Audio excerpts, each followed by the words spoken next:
Well, in many ways, the life of the INFJ teenager is more difficult than the life of the INFJ child because with puberty, the drives are back, sublimation takes the back seat, and the personalities of everyone around them becomes more marked. And this is a period where, you know, I guess among boys more than girls, but the aggressive impulses become more marked, become more pronounced. Of course, by aggression, we don't necessarily mean violence. We don't necessarily mean like harassment or anything like that, but self-assertion, assertiveness, and this is the moment when the harsh superego that had not been as visible in the sort of later phases of INFJ childhood becomes more visible at that point. And the INFJ adolescent is often then faced with a more stark choice between, how am I going to manage being this social being in school, in groups of peers, right? What is the particular identity that I'm going to embrace? Identity is a very important marker in adolescence. It is less so in childhood. And the question of identity is going to be very important for the INFJ, because the INFJ, whether they're conscious or not of being INFJ at that age, usually not conscious, their sense of identity is going to be organized. Identity and authenticity to that identity is going to be organized around the NI function. But the NI function is a function that they unconsciously associate with being misunderstood and being misread. And so with the threat of being excluded, having been given a prototype in fantasized form by the misunderstanding of their own parents. And that prototype is going to continue haunting them, if you like, during their teenage years. And so it's going to be hard for the INFJ teenager to really embrace their identity, and the option that often they select is the path of compliance. So we now also have an answer to when does it make sense to start speaking of subtypes of INFJ? Well, you'll notice that I speak of the INFJ type as having a kind of origin, if you like, between, if we are liberal, 0 and 3 years of age for the INFJ type classification. If we're more conservative, between 0 and 1.5 years, and the end of the mirror stage.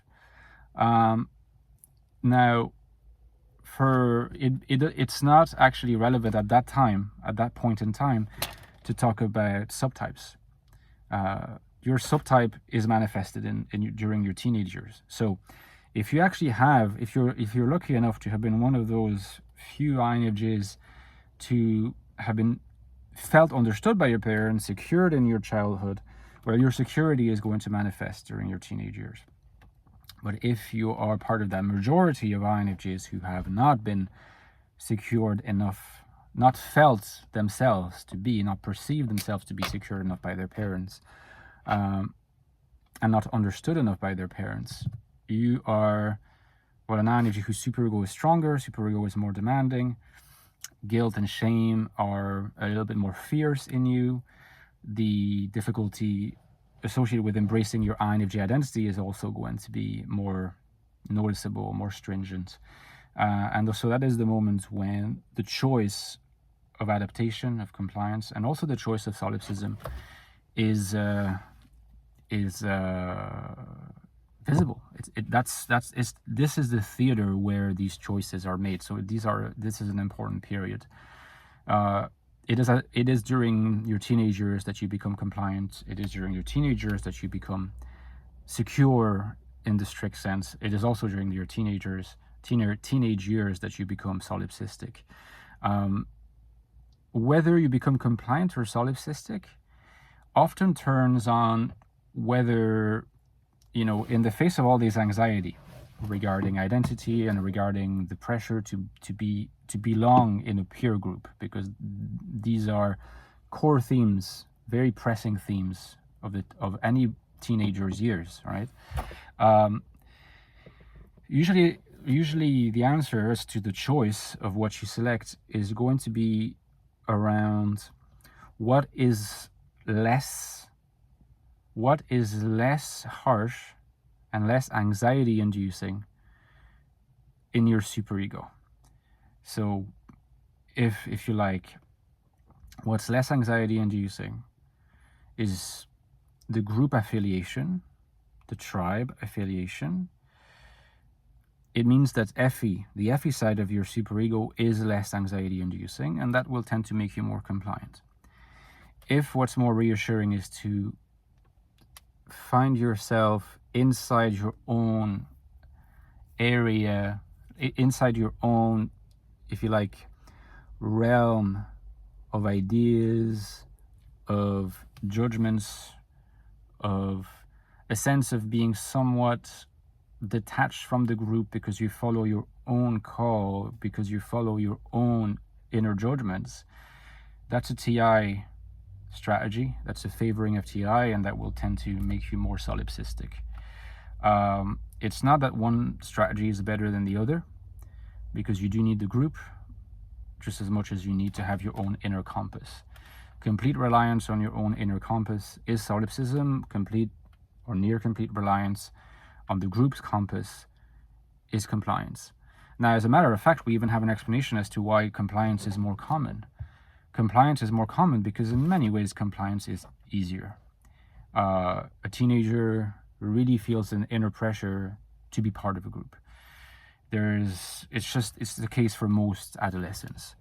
And when you make the choice of going with the group and kind of sacrificing a little bit of your individuality, both your inner compass and your NI identity, it's the easier path. It's the path that most INFJs take because it's easier. It was my own path, so just for your information, I was never solipsistic in any way, I'm pretty sure.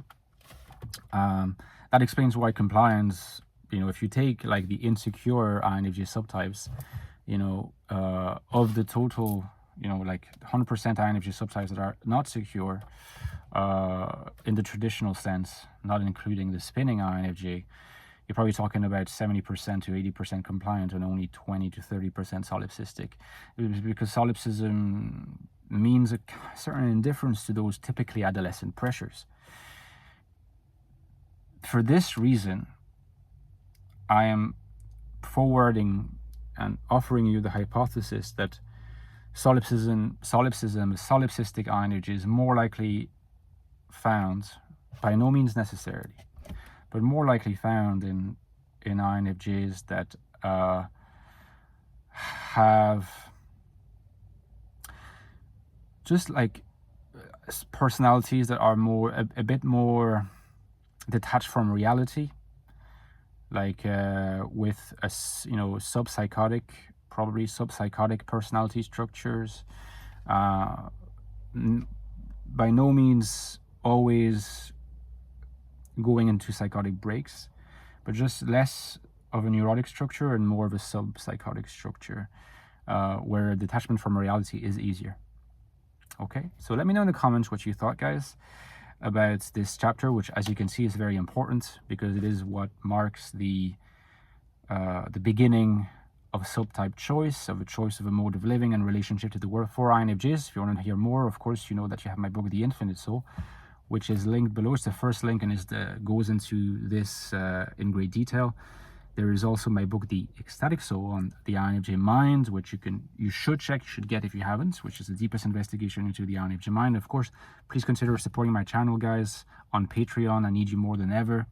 It will be really, really appreciated. These times are difficult, and we've lost a few important donors, so I would ask you that you consider supporting me on a yearly basis or a monthly basis. It's not a lot of money, and in return, you support me, you support this channel, as well as you get access to our Discord server, the Fourfold, and a bonus video every 2-3 weeks on a topic of your choice called A Deep Dive by myself. Thank you so much, and talk to you next time. Bye-bye.